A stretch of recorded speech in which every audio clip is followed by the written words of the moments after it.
A sticky situation. The truth about high-fructose corn syrup.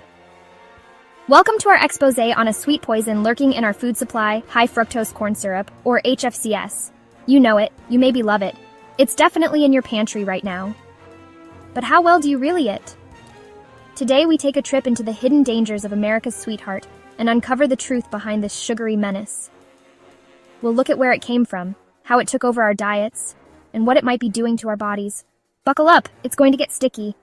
But before we proceed, kindly subscribe to this channel, share and like this video. From cornfields to kitchens, the rise of a sweetener.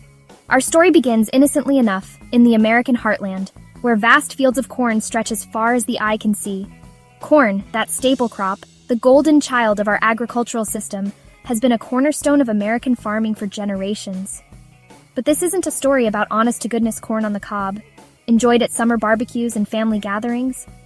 No, this is about what happens when we tinker with nature's bounty, when we turn that humble kernel into something a little less wholesome, a little more industrial. Enter high-fructose corn syrup, a product that would change the food industry forever. The 1970s, a time of bell-bottoms, disco, and, as it turns out, a revolution in the food industry. See, sugar, plain old sugar, it was getting expensive, and food companies were feeling the pinch. Global markets, tariffs, you know how it is. The cost of sugar was rising, and something had to give. Food companies, they're all about that bottom line, right? So they went looking for a cheaper alternative, a way to keep our national sweet tooth satisfied without breaking the bank. Enter, stage left, high-fructose corn syrup, a sweetener that promised to solve all their problems. Cheaper than sugar, easier to produce, and oh so easy to slip into, well, just about everything. Soda? You bet. Candy? Obviously. Bread? Wait, bread! Yeah, bread! Even in products you wouldn't expect. You'd be surprised what hides in plain sight, lurking in the ingredient lists of your favorite foods.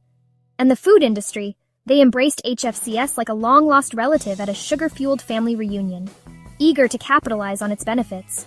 It was cheaper, it mixed well, it extended shelf life. What wasn't to love?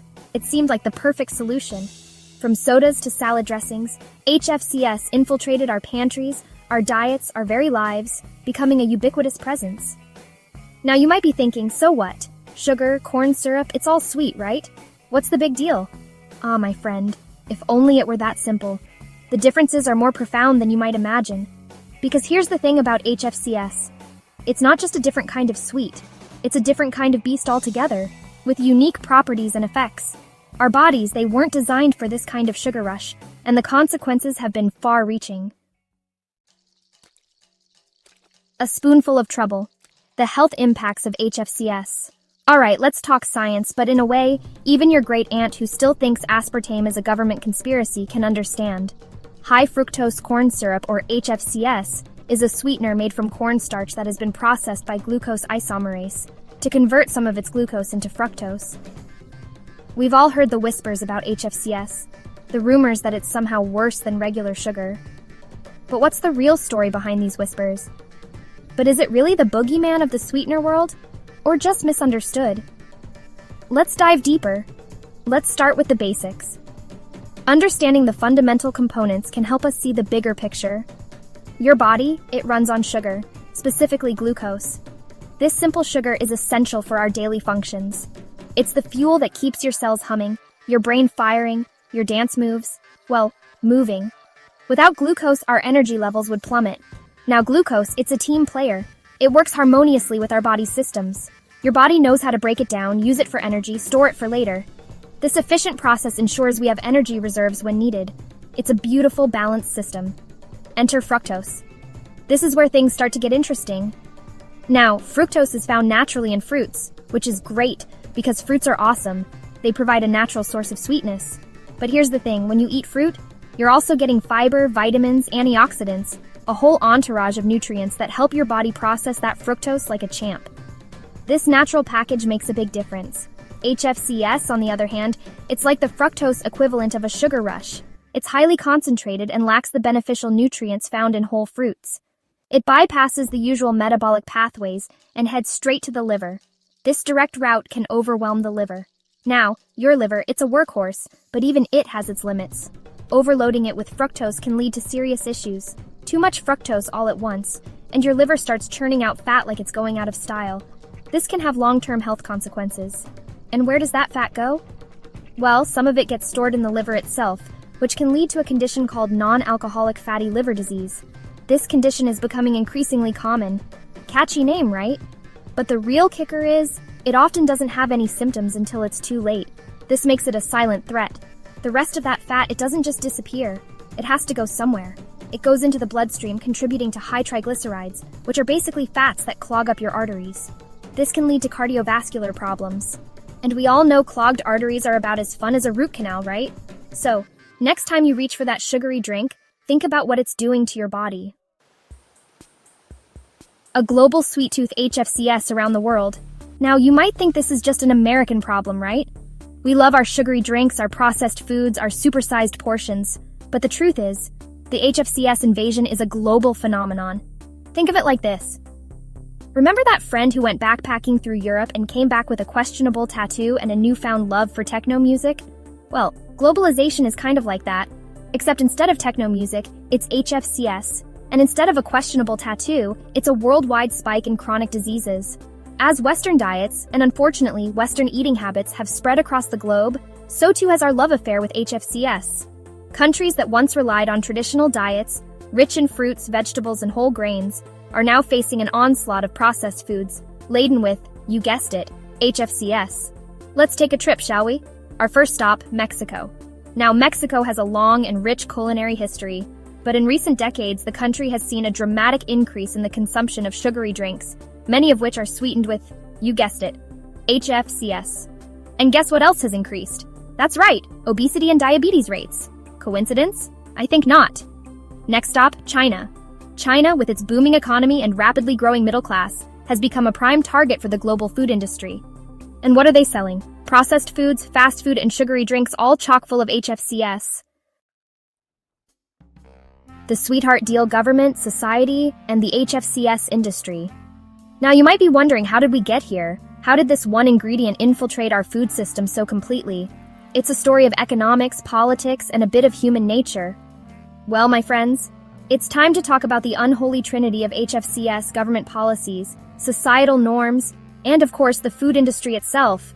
These three forces combine to create the perfect storm. Let's start with the government. It's a key player in this saga. Now I know government regulation, not exactly the sexiest topic, but it's crucial to understand how these policies shaped our food landscape. But bear with me, because this is important. The decisions made in those halls of power have long-lasting impacts on what ends up on our plates. See, back in the 1970s, when HFCS was just starting to make its move on the American food supply, the government was busy implementing policies that made sugar, plain old sugar, really expensive. These policies were meant to protect domestic sugar producers. Now, I'm all for supporting American farmers, but these policies, they had some unintended consequences. They created a market ripe for alternatives. See, by making sugar more expensive, they inadvertently paved the way for HFCS to swoop in and become the sweetener of choice for the food industry. It was a classic case of unintended consequences, and the food industry, well, they wasted no time taking advantage of this sweet deal. They saw an opportunity and seized it. They pumped HFCS into everything they could, from sodas to breads to salad dressings. It became ubiquitous. And why not? It was cheaper, it was sweeter, and consumers, well, they didn't know any better. They just enjoyed the taste. But the government's role doesn't end there. They also influence what we consider healthy.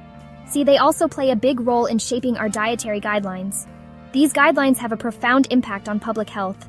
And for years, those guidelines focused on reducing fat intake, which, on the surface, sounds like a good thing, right? Less fat, healthier people. But here's the catch. When you take fat out of food, it often tastes, well, kind of bland. And nobody likes bland food. So what do food companies do? They add sugar, or in this case HFCS, to make up for the lost flavor. It's a simple solution to a complex problem. And then there's society. We live in a culture that glorifies convenience, affordability, and instant gratification. This societal mindset further fuels the demand for HFCS-laden products. The bitter truth confronting the global HFCS crisis. So, here we are, facing a global health crisis fueled by our insatiable appetite for all things sweet. But it's not a hopeless situation. The good news is, we have the power to change course. But it's going to take a collective effort, a commitment from individuals, governments, And yes, even the food industry itself. First, we need to get educated. We need to understand the science behind HFCS, the ways it affects our bodies, and the insidious ways it's snuck into our food supply. Knowledge is power, and the more we know about the dangers of HFCS, the better equipped we'll be to make healthier choices. Next, we need to start reading labels. Seriously, that ingredient list on the back of your food? It's not just there for decoration. Take a minute, familiarize yourself with the many aliases of HFCS, corn syrup, glucose fructose syrup, isomerized corn syrup, and start avoiding products that contain them. But it's not just about individual choices. We need to demand better from our governments. We need to push for policies that discourage the consumption of sugary drinks, that promote access to fresh, healthy foods, and that hold the food industry accountable for the products they're putting on our shelves. And speaking of the food industry, they have a role to play too. They can start by reducing the amount of HFCS in their products, by offering healthier alternatives, and by being more transparent about the ingredients they're using. Breaking up with sweet poison. So what can we do about this sweet poison? Here are some possible solutions. 1. Advocate for clearer food labeling and stricter regulations on HFCS. Let's make it easier to spot HFCS lurking on those ingredient lists and push for policies that limit its use in our food. 2. Support initiatives to reduce HFCS in school meals and public institutions.